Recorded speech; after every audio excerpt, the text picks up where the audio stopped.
master class for this month. We've had a great time this year with our focus on staff and staffing issues. I can tell by the 120-ish people who are on and popping in quickly here that this is a big issue across the country. And of course, we're hearing it, Tony's hearing it, and we all know in this very low unemployment rate environment, it is really tough for you guys to get staff. We talk about all the time that we're in one of two states. Either economically we're not strong and we don't have enrollments, but we have staff, or the other way around. So enrollments are really strong right now, and staff is a bit of a challenge, and I'd much rather have that and have experts like Tony telling us how to kick that in the rear. So that's what we'll talk about today. So I'm Kathy Ligon. For those of you I haven't met, I think I know most everybody, and we're happy to have you today. We've had topics every month relating to very concrete ways you can strategize around building a solid team, controlling your staff costs, and also building a team and attracting top talent. So you can pick up prior recordings on our website at hingebrokers.com, and then stay tuned for the rest of the year. We've got some more neat things coming up, and we're excited about next month's topic as well. So a little bit of housekeeping before I turn this over to Tony. On the right of your screen, you should see the panel bar. There is a tab toward the bottom that says questions. Please ask questions. As Tony's given us some great information, I'll be monitoring questions and we'll pop in if needed, and if not, we're going to give him the floor, and then we'll connect back with 10 or 15 minutes left, and we'll see what questions you guys have. We typically run out of time to answer all of the questions, but for the ones we don't get to today, we'll put in a good written format for you guys and get over to you so you don't miss anything. A couple of reminders on some upcoming events. We have our one-day Thrive event coming up in Boston on September 14th. Thrive is a way to take a deep dive into everything financial. You're coming, right, Tony? Aren't you going to be there with us? I absolutely am. I'm looking forward to it. I've already got a book at the hotel that you guys are staying at. Yeah, great. It's a really cool place, and we have a social event opening the night before. We're going to the Red Sox game on the night after, so we always try to do a lot of fun things when we learn as well. So you guys check that out. We limit that to 100 owners. I think we have, last count I heard was that there were about 15 spots left. So you guys consider that if you'd like just to take a very strong look at everything financial. We'll talk about accounts receivable management. We talk about financial statement preparation, what your numbers should look like, and then we do some individualized coaching during the day and then afterward for your particular financial situation. Also, registration opens, I think, on Monday for our annual conference Shift, which is being held in Austin this year. It's February 20th through the 23rd. We've got some great speakers. Our keynotes are Bruce Karpus, the CEO at Creme de la Creme, and Roger Neugebauer, who is the founder of both Childcare Information Exchange and the World Forum on Childcare. And then our celebrity guest speaker is John Warlow, the author of Built to Sell. We're going to have a focus this year on succession planning. So what are your options to do with your business one of these days? What can you do to get ready now? What does that process look like? In addition to that, we will have 5 brand new shifters who are doing cool things in the industry to talk to you about that and give you some great ideas. And then we'll continue our focus on staffing, because I'm just guessing we're not going to lick this thing completely by February. So we'll get Tony's opinion of that.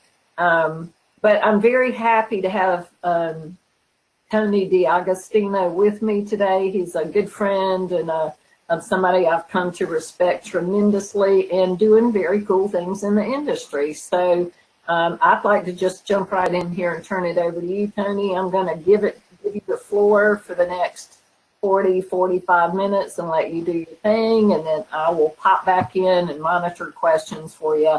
But can you give us a little overview about you and your history in the industry, and doing some neat things right now that I would love for people to hear about. So start there, and then tell us what's going on in the world and what great suggestions you have for us.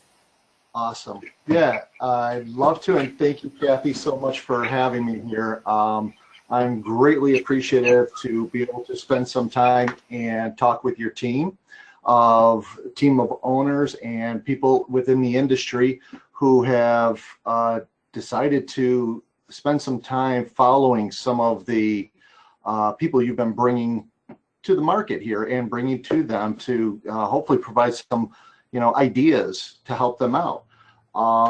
So to give you a little bit about my background and a little bit about me, I am a business owner for childcare businesses. I have 4 locations in upstate New York and Western New York, which I am right now. I'm actually sitting in one of our childcare locations today. And within those locations, I have about 80 staff between those 4 locations, about 350 kids, almost 300 to 350 kids or so. And we are challenged like everybody else, even though I think that we have some really solid ideas that I'm bringing you today because of some of my background and experience. I would also say that we still run into those challenges. When you get to this record low unemployment, it becomes challenging for everybody. But we're going to talk about some of those ideas today. Kathy, I'm not sure, I can't really control my slides. I'm trying to move back to that first slide. So I don't know, maybe if I could just ask you to advance the slides for me. Absolutely. So if we could go back to the first one, I'll just make sure that I can cover that. Okay, so in the meantime, to let you know, my background is approximately almost 30 years of experience. Half of that time was in the background of childcare ownership, and half that time has been sort of in the corporate world as well as owning my own businesses. So if we can move to the next slide, Kathy.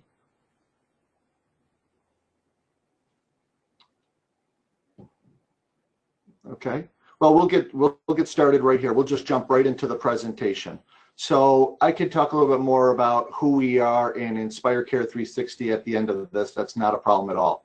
So why don't we just jump right in and talk a little bit about, when we talk about employee engagement, or when I say walk the line, we'll address that in a few minutes.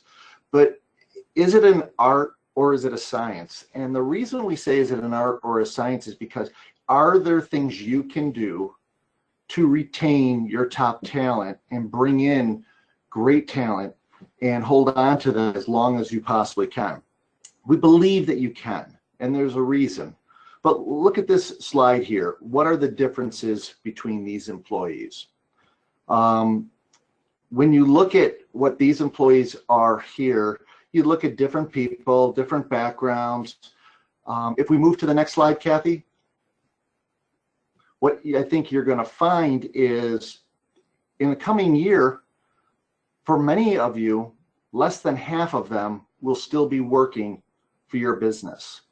There are some of you who do a wonderful job. There are some of you who've done a great job on retaining and having top talent, but we also know that there's a little bit of a revolving door that has occurred and continues to occur with the current elements of the age groups and the generations, as well as the fact that you have increasing minimum wage in many states and increasing salaries, as well as the demands and the costs. So people are leaving readily just to move on to their next role. If we can move to the next slide, what you have is the challenges that have been developed. This is a Hayamama survey slide from 2016. This is on the front end of where we started to see the trend of unemployment becoming a record low. But when you look at what they say from the surveys from labor, reputation, financial, and regulations, we have on the left-hand side for-profit as to nonprofit, and then large, which means 20 plus centers, or you have less than 20 centers. And you can see right across the board, labor is first and foremost as an issue. Reputation is certainly second, that reputation that you have in the marketplace. And then being able to manage your financials is huge. And then, of course, regulations plays a big role. If we can move forward, Kathy, and some of these slides are going to build, and I'll let you know when those are going to happen. But to give you some more of that data, 68% of for-profit child care organizations ranked labor as their top risk. Talent and recruitment is really the top priority. I will tell you right now that talent and recruitment still, for my child care centers, is our very top priority. We deal with it every day. I meet with my directors weekly. We talk about ideas and strategies, and we always are looking at what we can do best. If we can move forward, Kathy. So when you look at this, there is a bit of a cost when it really comes to turnover. If we could build the slide, and this here is to replace, and now this is very much on the low end, but the cost to replace an employee who's between $10 and $13 an hour, depending on what state you're in, those numbers could be a little lower. Those numbers could honestly be a little higher. I happen to be in Western New York, and minimum wage today will be over $11 an hour come this January. And this is not even really the loaded rate, but between basically $3,300 and $4,300. If we could have the next build on this, those rates are very much on the low end. Some of these things can be much higher. So if you look at the marketplace, and according to childcare.net, in the most recent data they provided, close to 40% of all childcare workers will need to be replaced each year.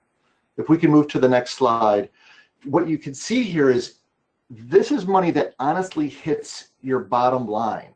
And that $3,300 to $4,300 is money that will directly affect you as an owner. It also tremendously affects you if you happen to be a director or someone who is looking at how much energy it takes. So if we're doing some math here, if you have 2 to 3 locations, if you have approximately 60 employees, and every year you're turning over 40%, on the conservative side, that's 24 employees.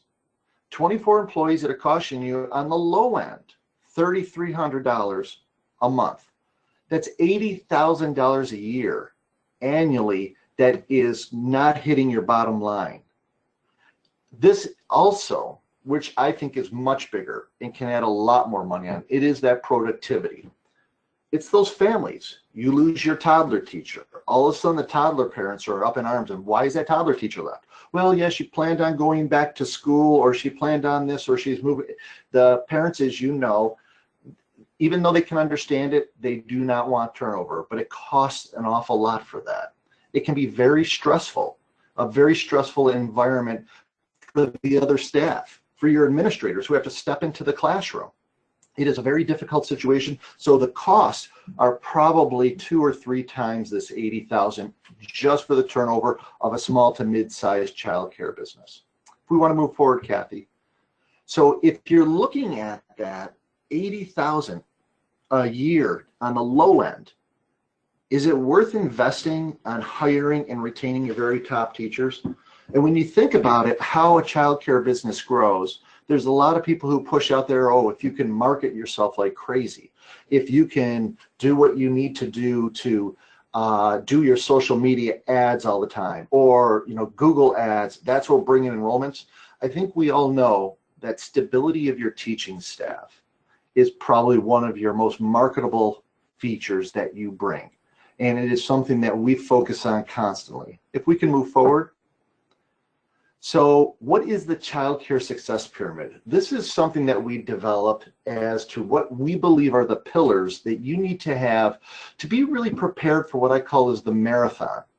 not the sprint, not the short-term gain, but really the marathon of how your business is set up for the long term. Whether you're in record unemployment or whether you're in a situation when the unemployment rate may still go up, but you really need to retain top talent. Okay, if we can build this to the next step. So you have the two other elements in addition to employment and engagement. You have brand and time and money. So what we're saying here is, for being successful in the childcare business, if you can keep your employees engaged, if you can manage your brand, and when we say manage your brand, what we're not doing is we're not talking about, you know, what your logo is or what your colors are. It's what your reputation is. What do you mean to your staff? What do you mean to your families and your parents? What do you mean as a business to your community? When they drive by, what do they say about your business? When you have a person who's one of your staff members or teachers, and they are going to lunch and they're talking to other friends, are they saying something great about you?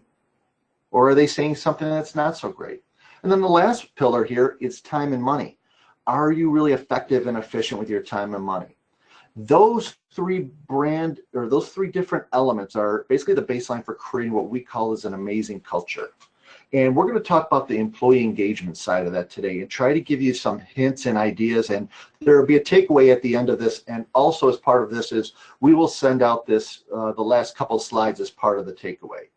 So when we look at employee engagement, we're calling this walk the line. And if you want to build this, our objective with walk the line is if we can really get to this culture, a very strong culture. So Kathy, I'm not sure if it'll build to the next one.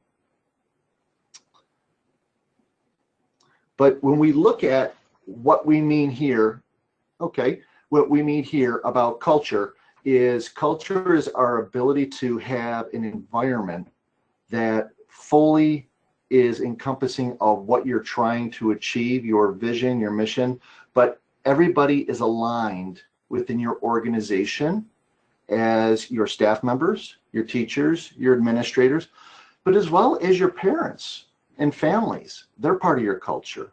And part of your culture is also the community that you're in. So if we can move forward. So coming from this career cast, why millennials value company culture above everything else. Culture offers an immediate benefit that can be felt in real time. What we've been out there oftentimes doing is, how much more do I have to pay to retain? But one of the secret elements of the secret sauce of retention is building culture. And if you've seen possibly from some of Kathy's previous Thrive Master classes, is talking about how to engage and words coming up about culture. We're going to be focusing on that more today. So if we can move forward. So the enigma with the millennial generation is to capture and really retain those individuals. It is making culture basically part of your fabric, the fabric of your business, the fabric of who you are. And one of the biggest elements is what we have highlighted below. Follow through on what you're promising. When we've done exit surveys, and we've done many exit surveys for clients of ours at Childcare 360, if we've done exit surveys for employees that we've had through my childcare business, what we've oftentimes found is we're on a separate page. We're on the wrong page. We're on a different page than what the staff members we had were. They weren't thinking about the job the same way that we were presenting the job. Not saying that we were doing something wrong, but most oftentimes what was happening is they felt that their expectations were not being met. I clearly remember losing a preschool teacher at one point in time a few years back, and she said, well, I was promised by a former director that I was going to be moved up to be a program manager, and that never happened, so I chose to leave. What that meant was she was missing an expectation of an opportunity for her for career pathing. So when we look at what is really important, we have to realize it is not only pay. It is the element of creating an environment of culture that is encouraging and everybody's on the same page. If we can move forward, Kathy. So where does that put us? That puts us that not only are we looking at culture, it also looks at how do we truly develop our staff? How do we keep them growing while they're with us? Oftentimes we're expecting them to teach our littlest ones, yet we don't spend a lot of time giving them development opportunities other than what they must do for compliance, which is not really true professional development for them on an ongoing basis. If we can move forward. So when we talk about walking the line, what we're talking about is what are the elements that it really takes to move this line out as far as possible. So let's just take a moment and talk about what do we mean by the line, or what do I mean about a line? Well, think of it this way. Within your professional career or within your personal life, we all have a line. We have a line as to if someone goes past that line, beyond that line, I'm done with them. So it could be a personal relationship. It could be a professional relationship with your boss or whatever, that if they cross this line, they go over too fast, too far, they haven't built up the trust with me, I'm moving on. I'm not staying with that organization. And this line is the basis of the culture that you build.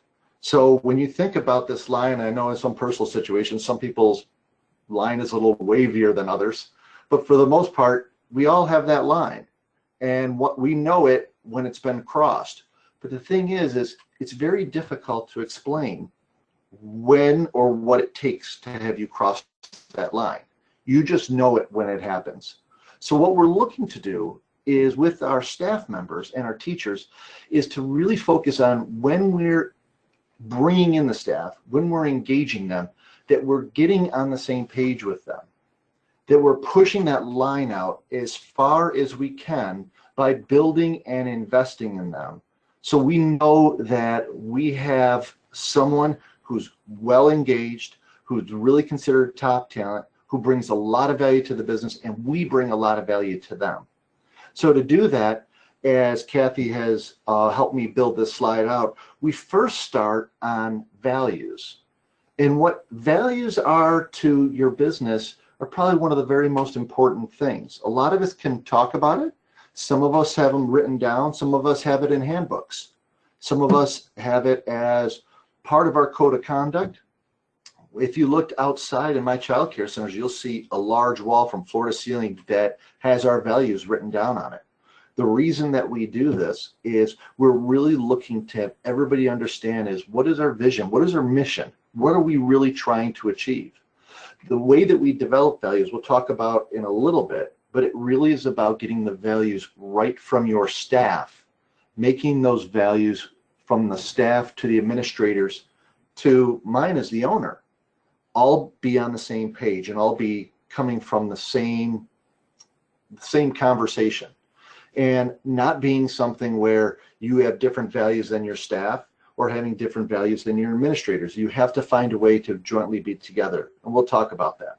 When you've developed your values, it is important that you infuse all your values throughout your entire process. So the way that you recruit, the way that you're hiring, you're looking at putting those values into the way you get your job ads out, the way that you're doing your interviewing.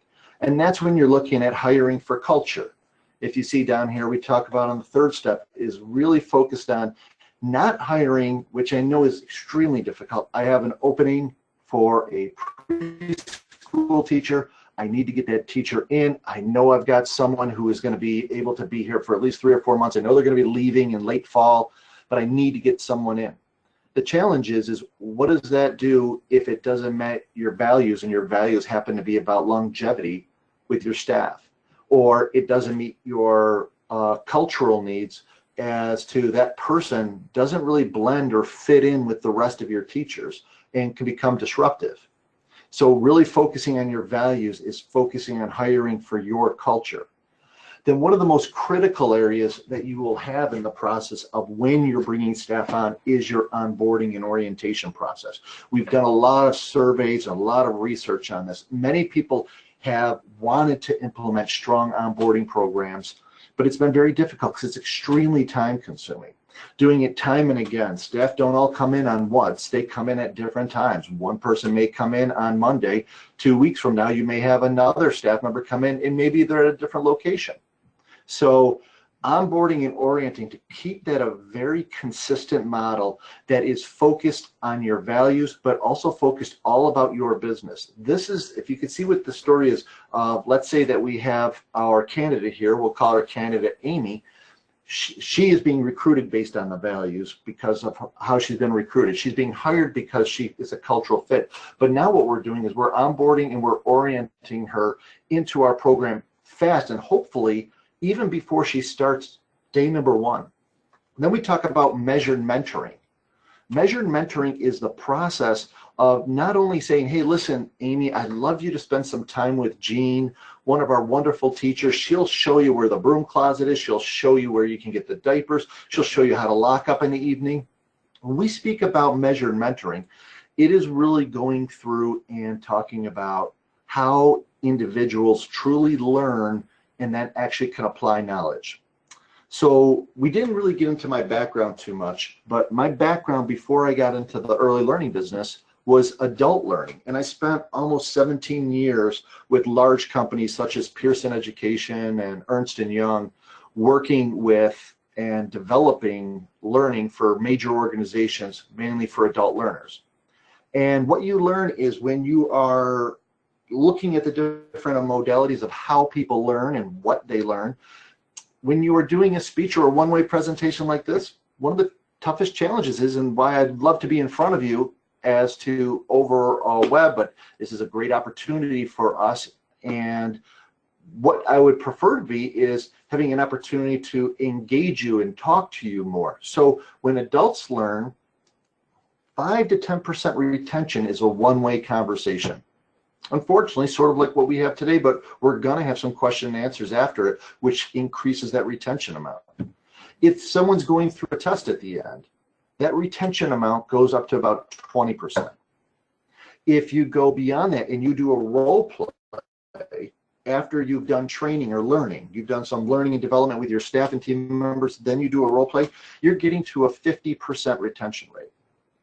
When you're looking at upping it from there to get to much higher, which is an 80% retention rate, you're looking at that person being able to apply their knowledge in the field. And honestly, to get to the holy grail of 100%, that person is really going to become the teacher. The person that you taught now will be able to teach others, and then they will get to that 100% of retention. So when you look at measured mentoring, you look at some of the other areas of how people are learning, look at how can they apply their knowledge, learn in the field, conduct a circle time, conduct a fire drill, conduct how they're actually going to be performing their job during the day, and then have them with their learning that they've done, applying that knowledge back in that job, doing it again, giving that experience. Then what we look at from there is really creating performance and clear expectations for your staff up front, and then measuring it along the way. Again, very much based on your values, not just their attendance, not just the fact that the parents like them. Are they getting along great? Are they becoming disruptive to the rest of the organization? Or is the individual really becoming a team player? Are they really encouraging and supporting the rest of the team? Are they supporting your administrators? Are your administrators supporting them? Performance evaluations are absolutely critical, and we would recommend that you look at taking down the size of them if you do them once a year or even possibly twice, and possibly consider twice to even quarterly, but making them a little smaller. And then giving them professional development opportunities, which we'll talk a little bit more about, and that's an opportunity for them to personally grow. We talk about then rewards, but if you look at giving them rewards, you have to make sure that rewards are appropriate for the staff members according to what's important to them. When I talk and speak with my directors personally, I oftentimes am asking them, so we've just talked to Maria. What's important to Maria? What's important in Maria's life? What is she pursuing? What does she want in her future? And we need to understand that about Kaylee. We need to understand that about Courtney. We need to understand that about Brendan.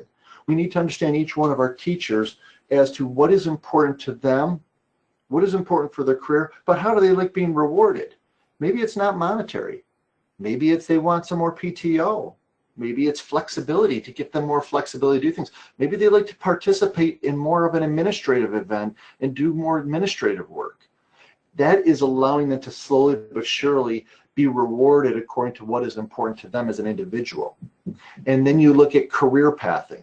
Career pathing is a wonderful opportunity that you say, well, in childcare, it's so flat. How do we do that? We have assistant teachers, we got teachers, we have directors, maybe an assistant director. Well, you realistically, even with the teacher that can be brought on as an assistant, can become a junior lead, could become a teacher, become a senior teacher, can become a program manager over that toddler, that infant program, that school age program you have. There's a lot of opportunity there. If we want to move forward, Kathy, as you will see, these elements push that line out as far as possible. And if you can push that line as far as possible, you're truly investing in each one of your staff members consistently. And if you can be consistent, again, not disappointing like we talked about earlier, and not following through, a double negative for you, but following through with what you say you're going to do and being able to execute, it's everything. So that is a huge step that gets you towards this amazing culture. So why don't we move forward, Kathy? So in review, when we look at what are some of the other elements, we're looking at the values and starting with values and developing values. We're looking at recruiting based on your values. Hiring. One of the elements of hiring that we've implemented and we provide connectivity to are cultural indexes. Some of you understand them as personality indexes. You know, some have heard about like the DISC or Myers-Briggs or a cultural index. And actually there's a link, if you went to Monsterboard or monster.com, they have approximately 10 to 15 free cultural indexes or performance indexes that are available to you. And I can look to get that link out to Kathy and Carrie, who can get those out to you folks. We talked about onboarding again and how important it is to onboard and orient and to be consistent, to do it up front. That measured mentoring, performance expectations, professional development, rewards, and promoting. If we can move forward. So what we're looking to do here is we're looking in sort of to summarize some of these elements to build, I'll build this slowly here, is we first start with the values. We're going to jointly develop those values, and how we do that and how we recommend that is you go to your director team and your administrative team and you ask them to work with each one of their programs, your infant, your toddler, your preschool, your pre-K, your school age, whatever programs you may have, even if you do, you know, kindergarten, first, second, third grade, which some of us on the call may even do. What we're looking to do is have our teachers tell our administrator, what is important to your job? Now, values is an interesting thing because values does not always have to be something of the nature of, you know, it can be like we're authentic. We are very authentic. We're very realistic. We, in other words, we want to be candid with each other. We want to be candid with our families, of course, diplomatically candid, but we don't want to be when Sarah's coming out of the classroom, you know, at the end of the day, say, oh, Sarah had a wonderful day, when really Sarah didn't have a great day. We want to be authentic with the parents. So authenticity could be a value. But also another value could realistically be that we don't want any jerks. There is a company who does have a value of that nature, and we certainly can understand that. We don't want anybody who's going to disrupt our culture, and we're going to do the best to keep them out of our culture. So there's another one that I think it was McKinsey Group had, and they said Gumby. Yes, Gumby, the green claymation guy, Gumby. And why Gumby? Because Gumby is always nice. Gumby was always friendly. Gumby was always flexible. So they just used that to characterize it. So you're looking at together, finding out from your staff, spending the time with your administrator, spending your own time as an owner, and choosing what your values are. You should have anywhere from 6 to 10, that create your values, and that's what you're going to build your culture on. And you can do that through meetings and bringing it up and taking sticky notes and saying who believes in what different values, putting them up there. And we can always talk more about that if you want to reach out to me. I'd be very happy to help. Job postings. It's really critical that your job postings are not just I'm looking for a toddler teacher or a part-time teacher, or I'm just looking for teachers and we're going to do just a big dragnet.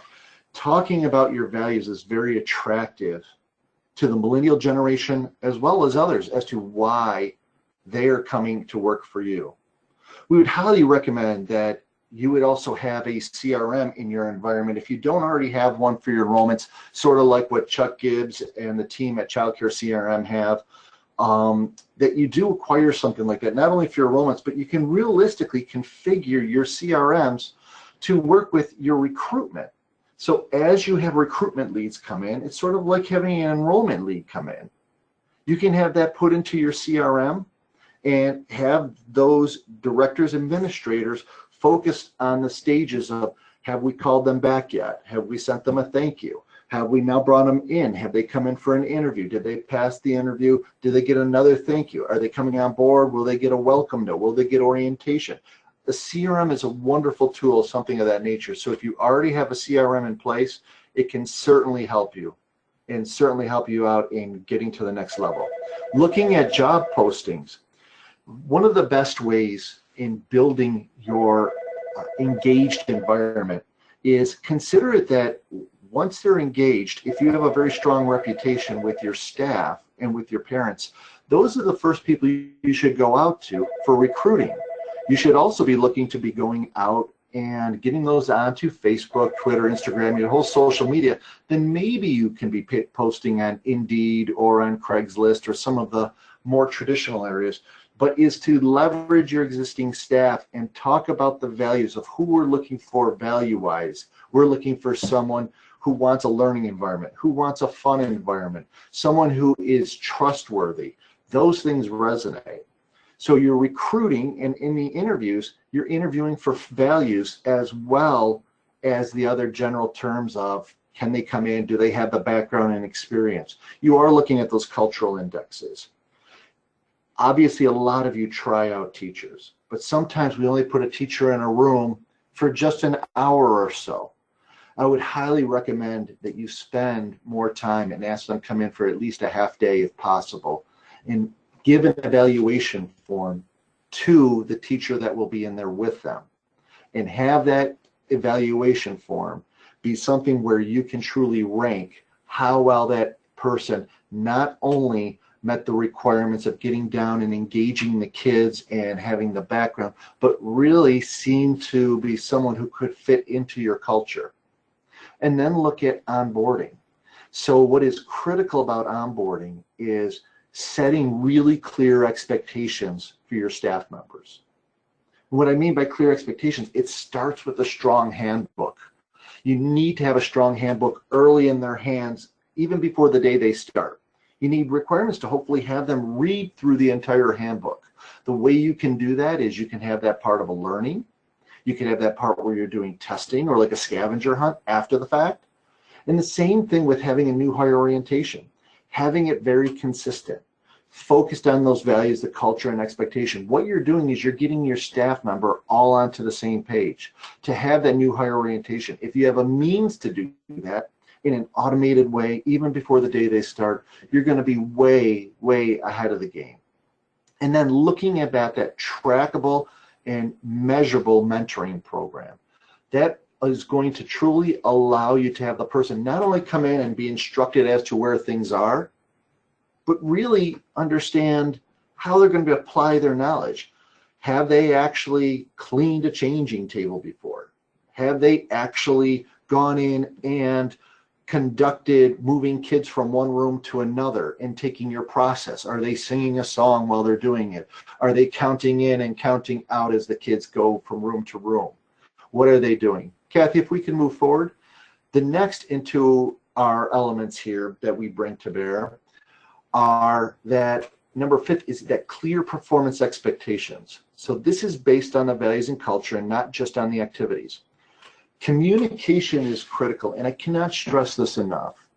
When we look at one of the areas that things tend to fall down with employees, in the world of engaging your employees, it's our lack of communication, where we don't understand where a staff member is. We start assuming that a staff member is not happy, or they're dissatisfied, or they're fine, and all of a sudden they leave. You know, well, why'd they leave? Well, we didn't have an expectation or an understanding what was happening with them, what was going on in their life, well, where they were going from here. I have asked, you know, my team in the past, and I've talked to my directors who have absolutely wonderful team members, and I would say to them, you know, so tell me a little bit about Janice. And they say, oh yeah, Janice is doing good, and oh yeah, by the way, she's going to get her master's. I said, so what happens after her master's? And then, well, what do you mean? Well, after her master's, is she going to pursue another career, or is she staying with us? Well, I don't know. Okay, well, that is a great example of, we have an opportunity of either career pathing Janice to the next level if we really understand what's important to her, or we have a chance of losing Janice if we really don't understand what her next steps are in life.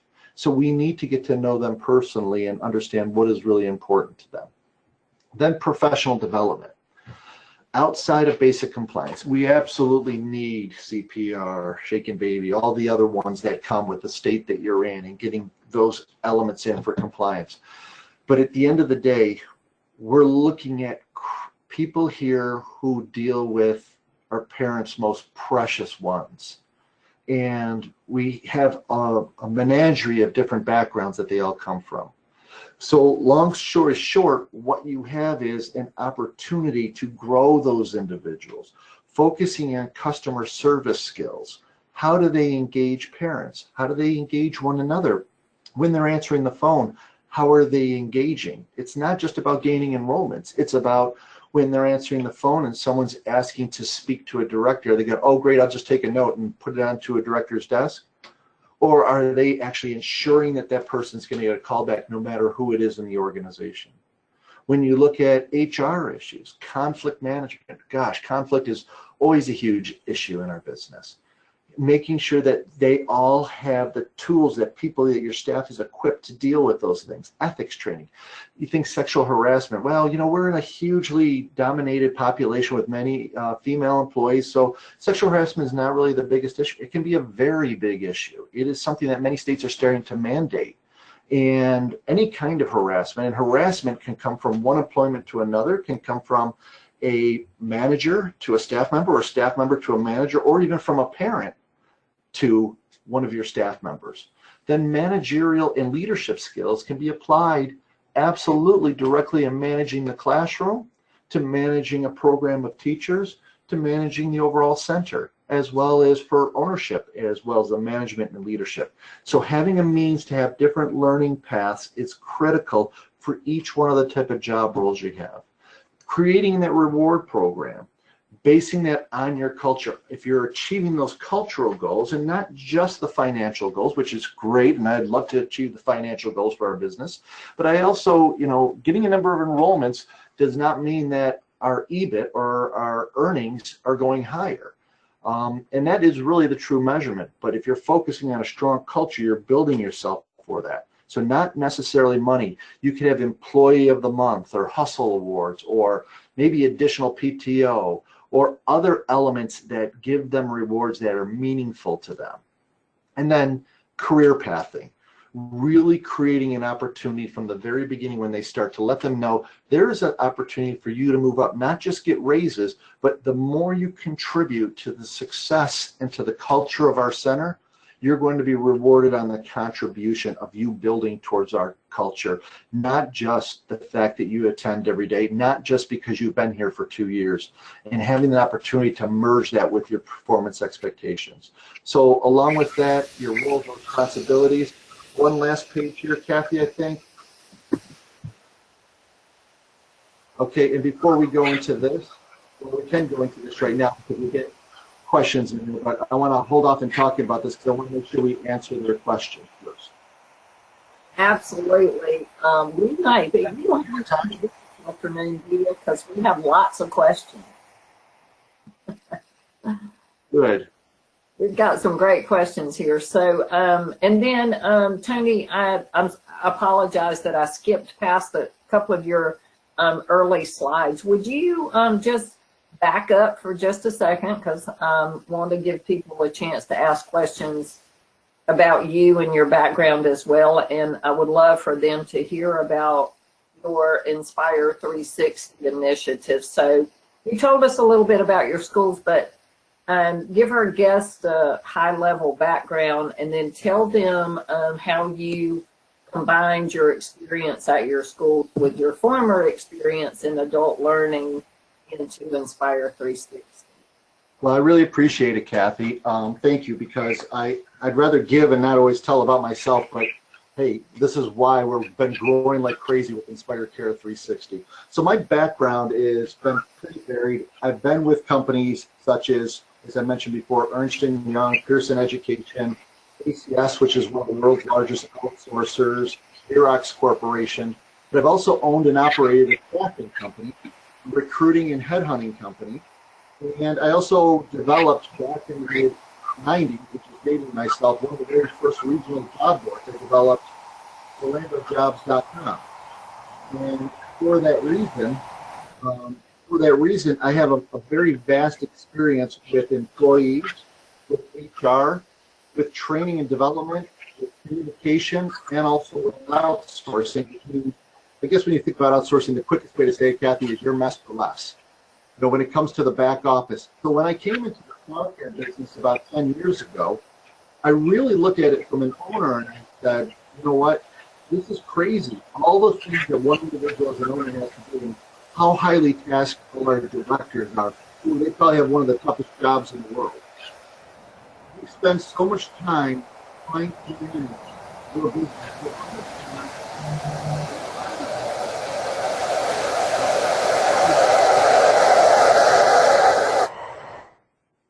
There we go. Can you hear me still? Yeah, we have you. What I did was mute myself because there was some terrible background, so I will mute myself and jump back in. Not a problem at all. So what I learned over time was, I learned that, you know, it's very difficult for an independent childcare owner or owners to manage this business alone. If you think about a large business, a large corporate business, which is wonderful for some sectors and what have you, they have someone to call. The Kinder Care office has someone to call at corporate. The franchisees have a franchisor to call.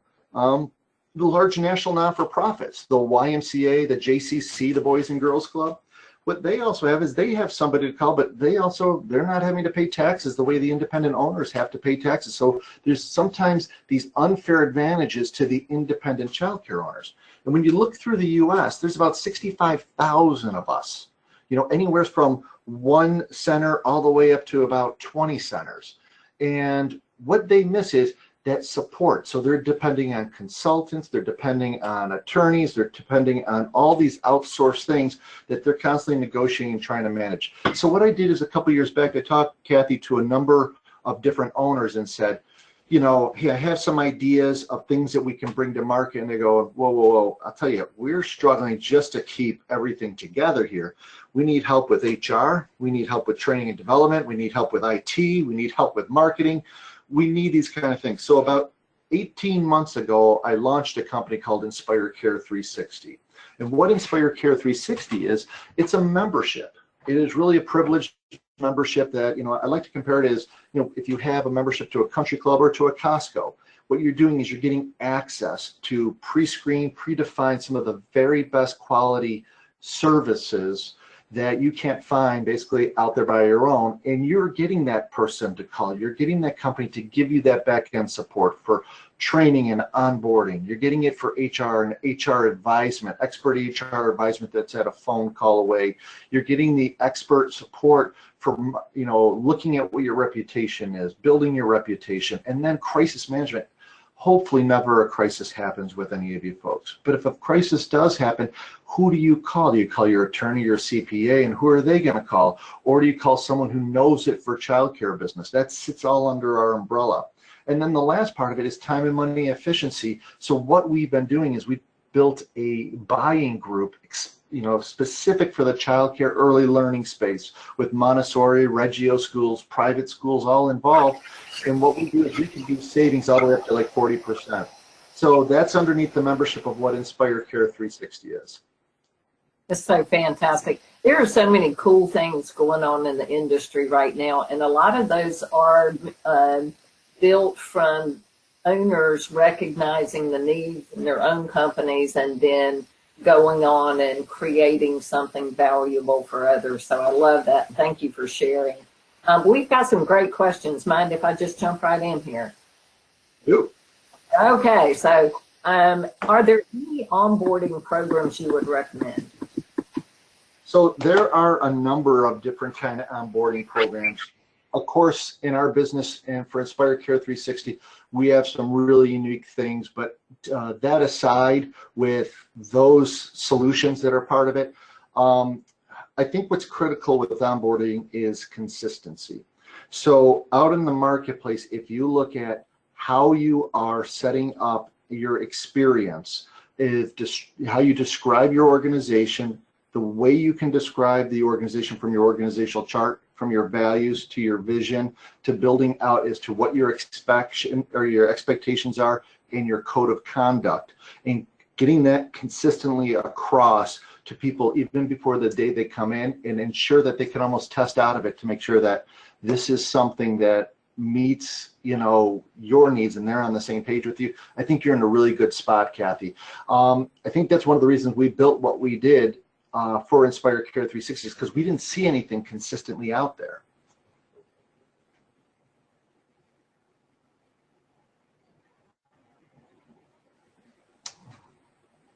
I can't hear you. Sorry, I guess when you mute yourself, you really should unmute before you speak. Huh? It's quite all right. It's why I'm not in IT, Tony. Okay. We got a solution. I'll stick with what I know, right?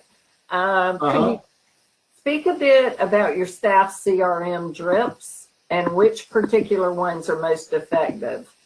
The same question regarding your staff ads, which languaging works best to attract your most successful candidates? Two very good questions. So can you repeat that again? Did you say drips? Yeah, so the first part of the question was, I'm glad you said it that way because I don't know what a drip is. Could you speak a bit about your staff CRM drips and which particular ones are most effective? Okay, so I think I'm not exactly sure what a drip is, and maybe I'm out of it, maybe I'm not technically savvy enough. I know that the team, like my friends over at Childcare CRM, they've got their act together with that, so they can help you out with that.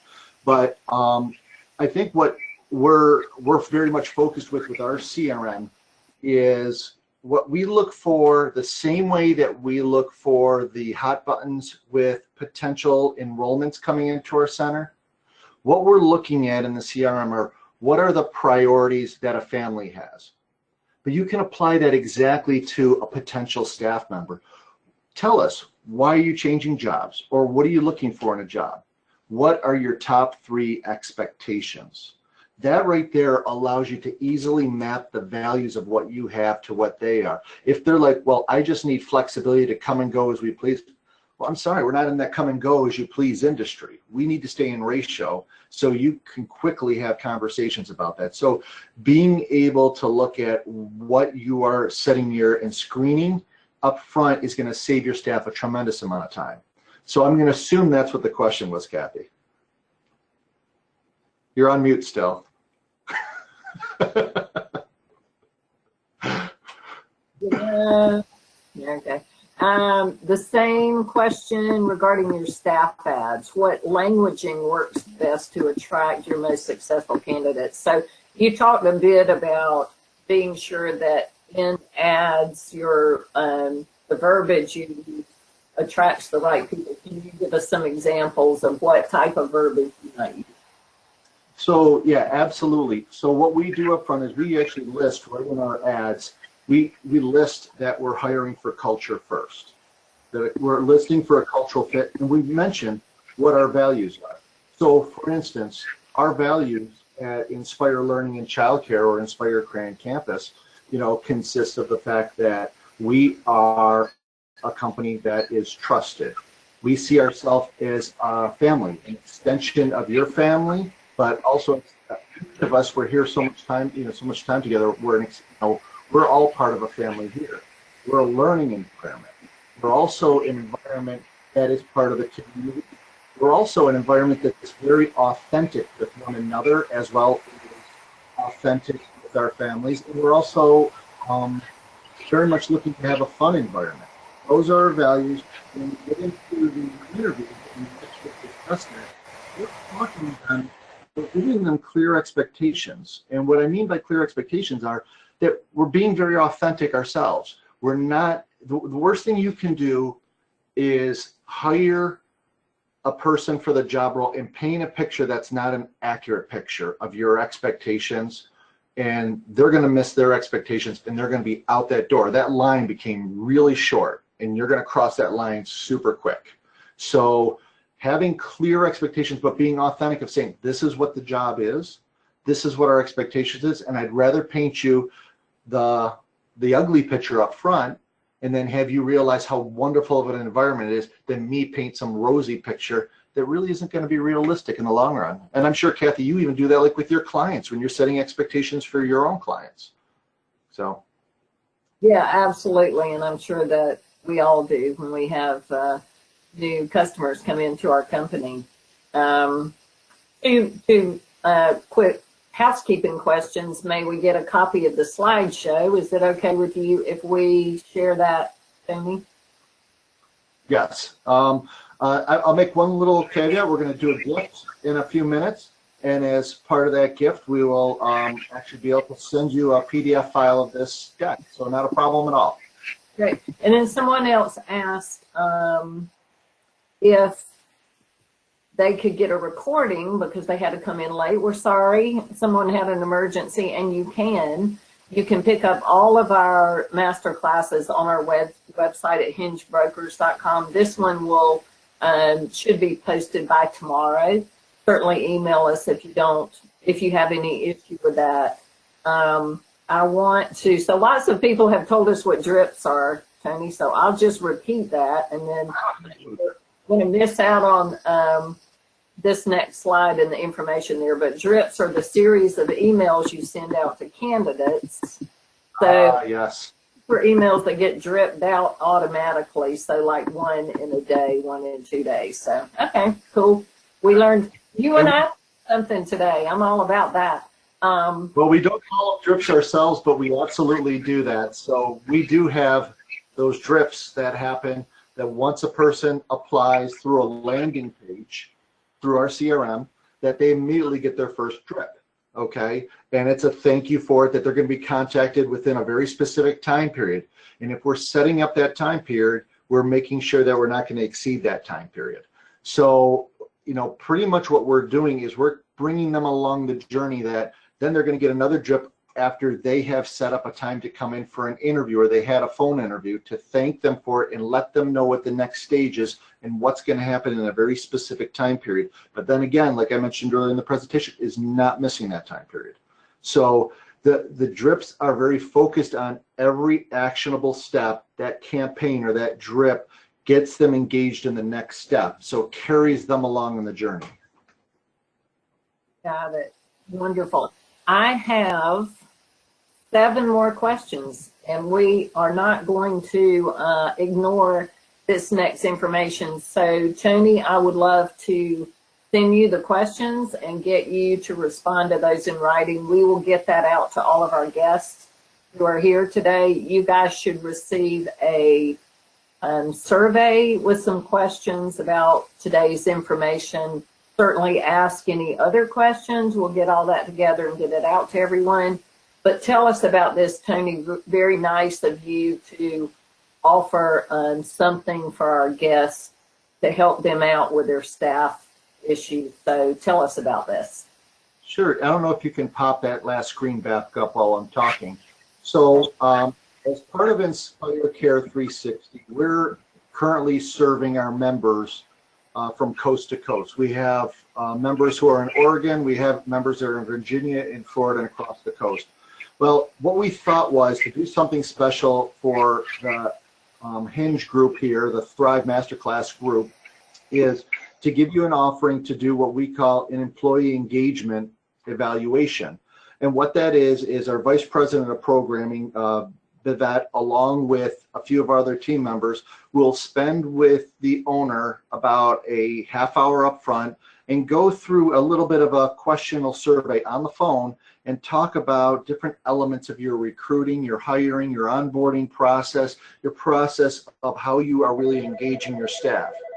And then she will come back. She will then produce an assessment and a report for you that will give you then usable, immediately usable recommendations of what you can do immediately today, as well as in the future, to start further engaging your employees for the life cycle that they are with you. That's one element, and we're giving that exclusively to the members who have come on here today for Kathy and her group. As well as the other thing is we're going to extend on and give a 1-month program. Now, we're a strategic partner with Discount School Supply. And a lot of people know they're like the 800-pound gorilla in the childcare marketplace when it comes to school supplies. Now, we have negotiated with them an 18%. Some people go, well, I saw 20% on this or this.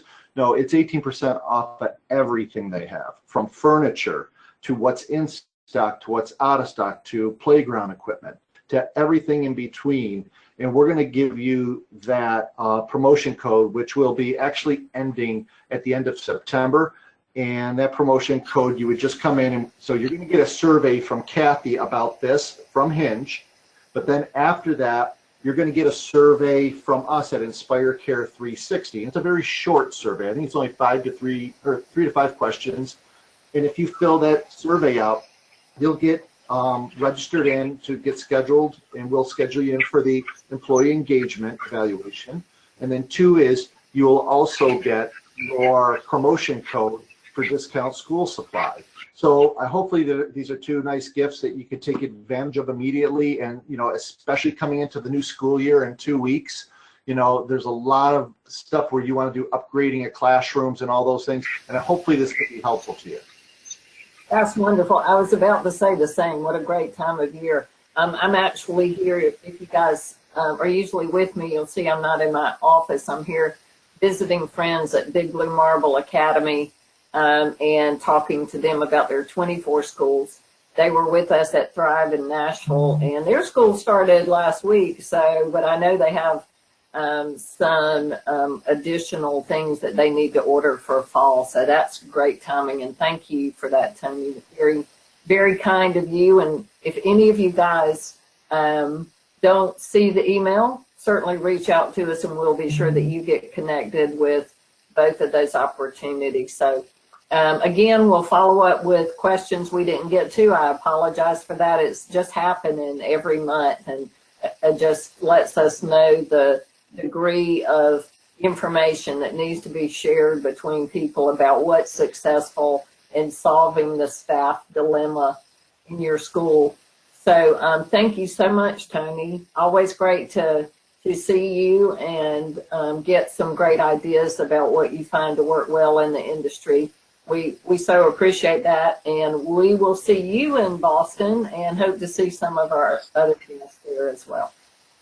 Thank you so much for your generosity and time, and I look forward to hopefully seeing some of these people in Boston. We can talk one-on-one too there also.